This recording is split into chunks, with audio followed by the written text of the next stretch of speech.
あのね、たまに思うけどさ、男女ってずっと友達のままでいられるのかな。それともやっぱりいつか互いに意識しちゃうのやかましい。Oh, hi, Akari. What's up?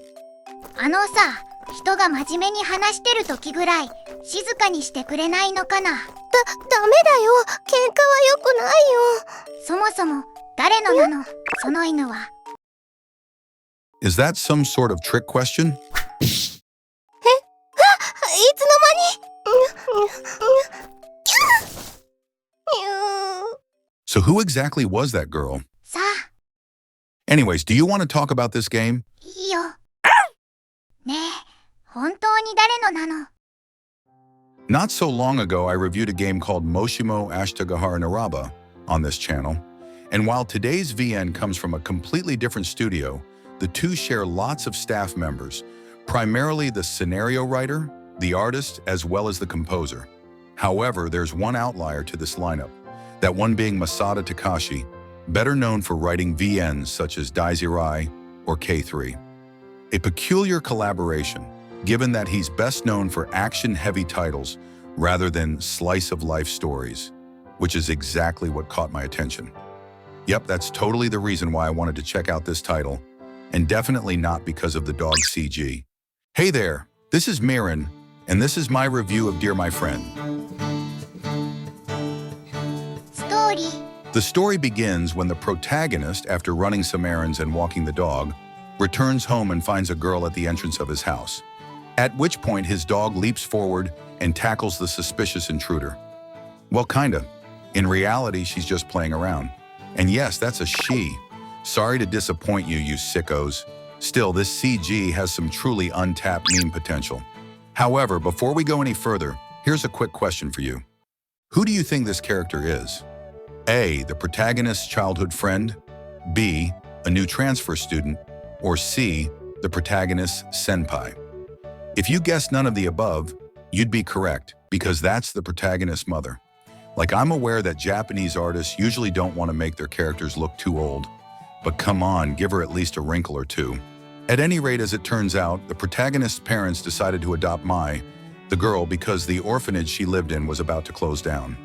Unlike the younger children there, her chances of being adopted were rather low, mostly due to her relatively older age. Yet she wasn't old enough to be able to live on her own.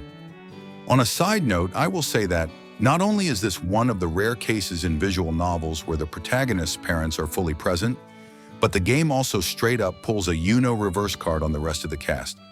This one lives with just her brother, these three they live alone, and this one straight up doesn't have any parents. Anyway, as for the actual story, there's really not much else to say. This is a game that's very slice of life oriented. During the common route, it makes sure you see how each day in the protagonist's life plays out, from morning until evening. I'll admit, the game has some pretty comfy vibes, but I felt the protagonist's everyday life just wasn't interesting enough, often falling into the same routine. In my opinion, this part of the story should have leaned more into how the arrival of Mai shook up his lifestyle. It doesn't help that when replaying the common route, events play out exactly the same. Even when they're supposed to belong to different characters, things do pick up once you enter the individual routes, but even then, it's not by much. その CG を出すのをやめろ。 Okay, no more dog CG. I guess I should mention that nothing bad ever happens to the dog. In fact, she's not even that present in the story besides the occasional walk. A bit of a shame, really. I thought the sprite was pretty amusing. Regardless, I think it's time to delve into the individual routes, starting with the ones NYAON wrote. The first one I cleared was Maze. What can I say?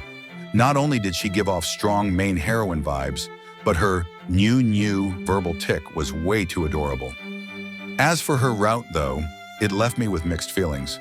The initial conflict I thought was rather interesting. It essentially explored the power dynamic between the protagonist and Mai in her role as his adopted sister. He's very hesitant to reciprocate her feelings, since he's deeply self-conscious about Mai's fragile standing as a new member of the family. And accepting her could be seen as him exploiting the situation.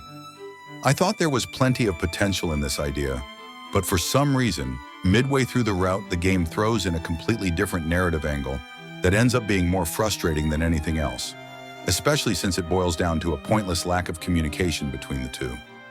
After finishing Mai's route, I decided to read Tsukuyo's, solely for one single reason, to find out what the deal was with those 2 dots on her forehead.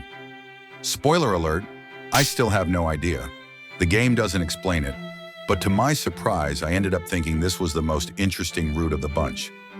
Unlike Mai's meek demeanor, Tsukuyo is presented as outwardly docile, but doesn't hesitate to speak her mind. I think this personality gap works pretty well with her role as a Miko priestess, making her feel like a humanly flawed individual. I feel like it's nearly impossible to discuss this route without revealing a bit of information, so feel free to jump ahead to the timestamp on screen if you don't want anything spoiled.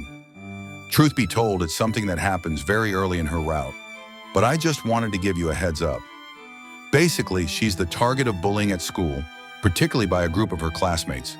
However, what I liked about this was that it's not presented as a black and white affair, but rather presents the idea that she herself is also partly to blame for the situation. In fact, there's a point during the route where the MC isn't even sure whether he wants to be with her or not. I thought this could have been a neat approach, where he would have to rebuild his affection for her. The issue is that the game doesn't linger on this idea for long, and instead takes a turn into something that, while not bad, feels far more generic. I actually had a similar issue with Moshimo Ashita Hare Naraba, where he just didn't want to fully commit to some admittedly cool ideas. That said, whereas in that game he was pretty much forced to follow through on them, considering one of the main characters was very much dead, here no such shackles are present. It kind of gives me the feeling that just when the game is about to reach true Kino, it stops at the last second and says, "Nah, I'm good." Still, I think I would overall rate this route positively. It's just a shame about the unfulfilled potential. Which leaves us with Miyako's route, which in all honesty is probably the most important of the game, but at the same time the most uneven. I'm not going to lie, this is probably the route I was least looking forward to. She didn't leave much of an impression on me during the common route. However, her route pretty much hides a nuclear bomb when it comes to drama. I feel like the impact of that revelation could have been enough to carry the route, and even the game itself. But this is yet again another route lacking in direction and focus. But while in Tsukuyo's and Mai's routes there was a sense of sequencing, here ideas are just thrown around for no rhyme or reason. The other main issue I had with this route is that nuclear bomb I mentioned is far too significant to be exclusive to this route. I'm not saying that the rest of the routes needed yet another subplot to resolve this, but at the very least, there should have been some hints that it's being dealt with in the background. In fact, I think it would have been better if this route were locked until the others were cleared, with those hints serving as foreshadowing. I will say though, I did appreciate how a flashback in this route contextualized the behavior of the protagonist. He's not exactly likable, but his actions are somewhat justified, if nothing else. Those were the NYAON written routes, but surely the Masada Takashi parts are better, right? Right? Well, fear not. I have compiled a list of all the aspects in which his routes are superior. Here it goes. Number 1, the prose is a little bit better. Number 2, that's the end of the list. Nevertheless, let's start with Kamugi's route. She's a kohai with a bratty attitude that needs some correction. Okay, no, stop. Why did this have to happen with 2 VNs in a row? What am I supposed to do here? Repeat the joke twice? And you over there, you think you are being very clever with your Zako? Well, how about you come here and Zakon these balls? At any rate, even after finishing this route, I'm not entirely convinced that this route wasn't meant to be a giant shitpost. This one mostly focuses on the comedy, which while amusing, it makes it stand out like a sore thumb. I believe the main problem stems from the dynamic between the protagonist and her. They were constantly bickering, and more often than not, it seemed like the protagonist didn't want to be with her at all, which didn't bode well for the eventual romance between them. Although, to be honest, I don't entirely blame him. Near the end of the route, it also tried to introduce a bit of drama, which I will admit had some originality to it, but it appeared so late that it barely stuck with me. I guess this is the problem when you spend so much time joking around and taking the piss. Once you try to get serious, there's simply not enough room for it with all the sticky puddles of piss all around. And finally, there's Seika's route. I'm not going to sugarcoat this. Her route was straight up bad. The first half felt like it kept repeating the same scenes over and over, and in the second half, the protagonist made an absolutely terrible decision. And instead of clearing things up, he just went with the flow, despite being fully aware that things were only getting worse. And by the way, not only did Seika not reproach him for this, but even encouraged him to keep going. All in all, it was just a frustrating route where both parties were dishonest with each other and even themselves. And I think frustration is a good word to sum up my experience with this VN. The NYAON routes all share a similar issue, a reluctance to stick to a single core idea, while the Masada routes, on the other hand, felt half-baked. Even so, besides Sayaka's route, I don't think the rest are bad or anything, and I would even say that Tsukuyo's route is fairly good. It's just that the potential was there for something memorable, but I guess the will to realize it simply wasn't. On a side note, there's one aspect about this game, and other light VNs that I want to praise, which is the so-called merge version. Essentially, when starting the game, you are given the choice to read either the original PC version, the all-ages console version, or a version that merges the two. On paper, I love this, since it easily makes this the definitive version of the game, removing any need to worry about which one to play. However, for some reason, both Mai and Sakea's routes had their H scenes removed in the merge version. What happened here is that in the all-ages versions, instead of simply removing these scenes, they were exchanged for something with a bit more plot relevance, so for the merge version, those were prioritized. To be completely honest, I don't disagree with this decision, but it's slightly annoying that you can't 100% the game with one single version. Ideally, I think they should have added an extra option right before the scenes to be able to choose which one you want. Hold up. What do you mean it's not the merge version?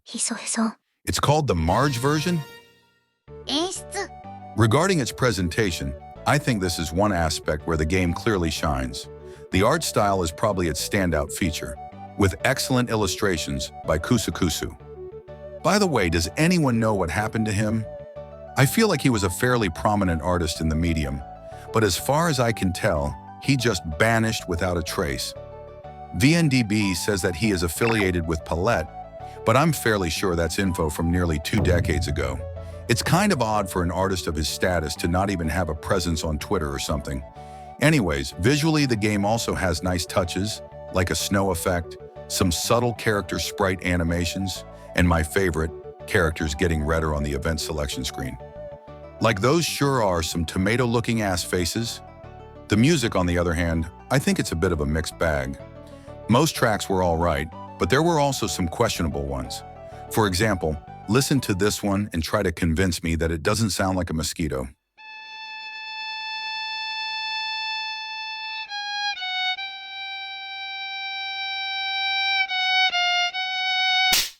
Yes, I know that's just a violin, but there's something about the audio mixing that sounds weird. But then, the OST also has tracks like this, which I think sound awesome.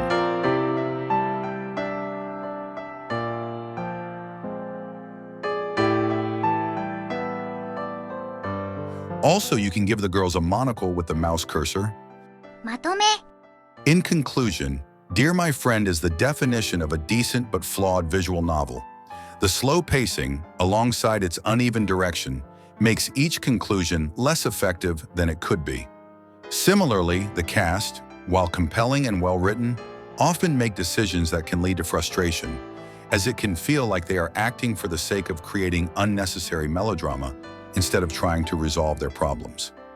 I will concede that there are enough unique and interesting ideas to justify giving it a shot, but I'd advise only reading whichever routes catch your interest rather than playing it in its entirety. I give Dear My Friend a 6.5 out of 10, and that wraps up the review. One pet peeve I had with the game is the title itself. For the longest time, I thought it was called My Dear Friend instead of Dear My Friend. Apparently, there's a 1997 song by the Japanese J-pop Every Little Thing with the same name. And looking at its lyrics, it kind of feels like the game and the song share the same themes.